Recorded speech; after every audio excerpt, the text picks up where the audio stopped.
Jacksonville Jaguars fans, welcome in to Duval Daily, presented by GenJag.com. I'm Jordan DeLugo. Thanks so much for being here.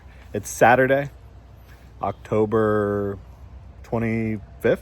Yeah, October 25th. Jaguars, they're in the middle of a pretty big headline here. Diana Rossini of The Athletic reporting that the Jaguars are listening to trade offers for wide receiver Brian Thomas Jr., even if a trade is unlikely, and also reporting that the Jaguars are looking for help on defense, which that's been widely reported already by multiple sources, including Ian Rappaport and Mike Garafolo of NFL Network. But that just kind of continues to confirm the scuttlebutt that the Jaguars are in the trade market for some help on defense, which makes sense considering they could use some help, especially on the defensive front. We're going to talk a little bit about these reports, rumors here today. Really appreciate y'all being here. If you enjoy the content, please like and subscribe. Obviously not in the home studio, over at my dad's house. Got a lot of family in town this weekend, or one family member in town this weekend. Shout out to Uncle Mike, but the family's hanging out all weekend. So we're over here hanging out outside. It's a beautiful day here in Duval County. Brian Thomas Jr., potential trade. That is something. I had wondered if the Jaguars might potentially entertain trading Brian Thomas Jr. I mean, when you talk about BTJ, obviously this season has just not gone the way anyone would have hoped or expected so far. And it'd be one thing if, there was just some performance issues, like not getting the job done all the time. But it's felt like mental, like the yips going over the middle. You just can't figure out how to hold on to the football. You're scared to get hit.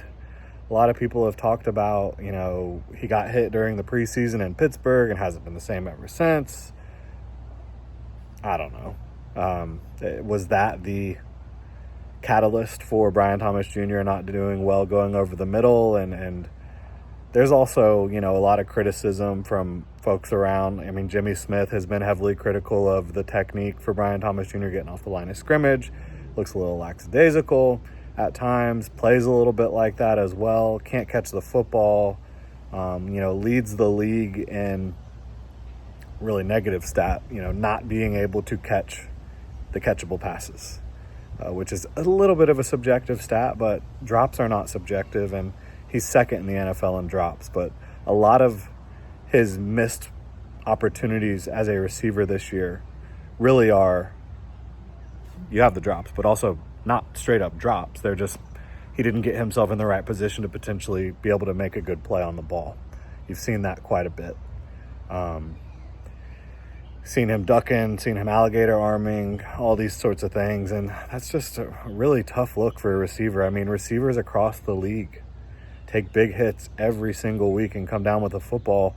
He's not the only one guilty of not being able to catch the football in Jacksonville, and he's also not the only one guilty of not being brave and strong going over the middle. I mean, De'Ami Brown on a fourth down last week, alligator armed it.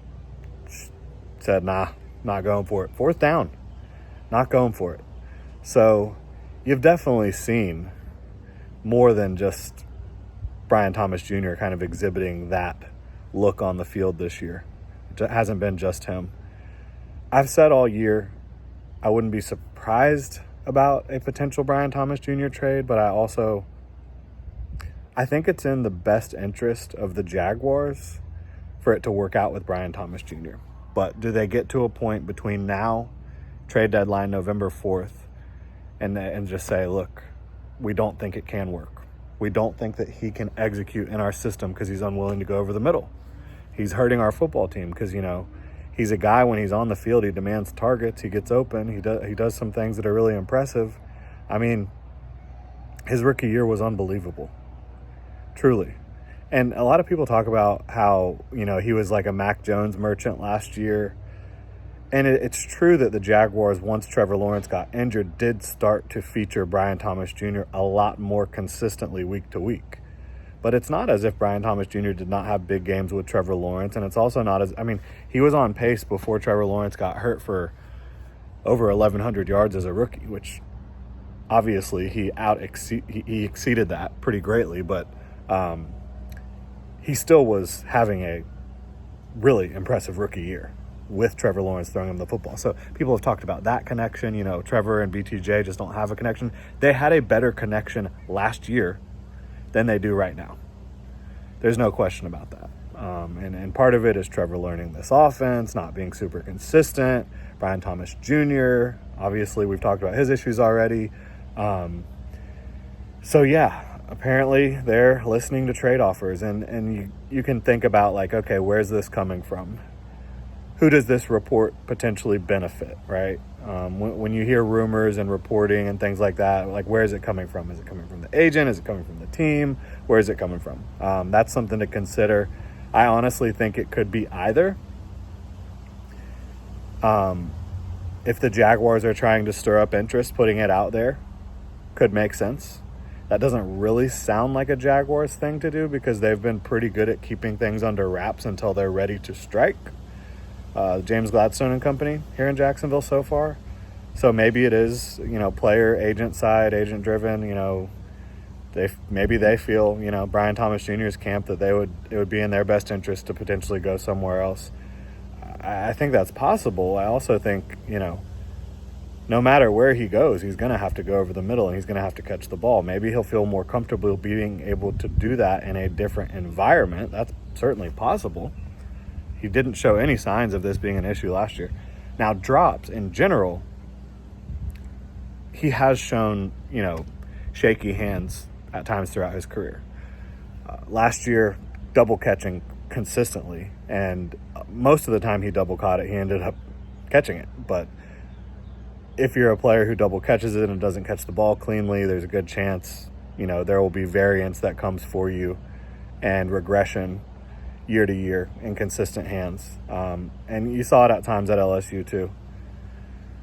So no matter where he goes, he's got to do a better job catching the ball and being consistent with his effort and approach, I think.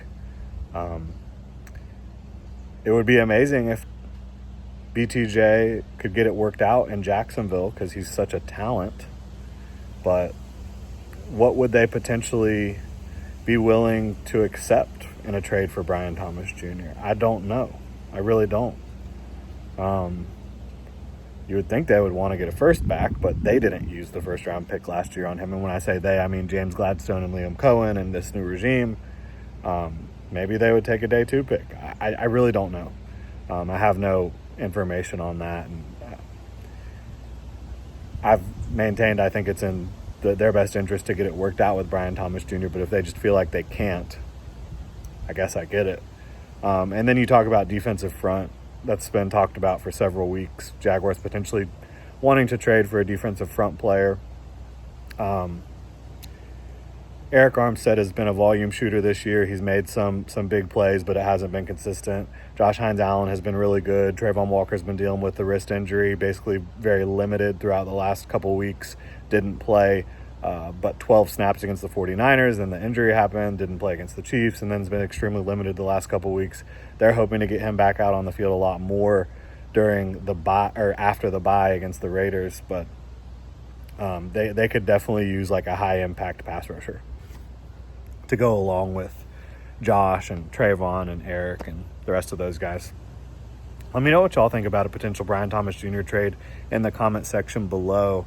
I honestly have extremely mixed feelings because I've been very critical of his approach this year. I also know the type of talent and game-breaking ability he brings to the table. So that's a tough deal, tough situation. Let me know what y'all think in the comment section below. If you enjoy the content, please like and subscribe.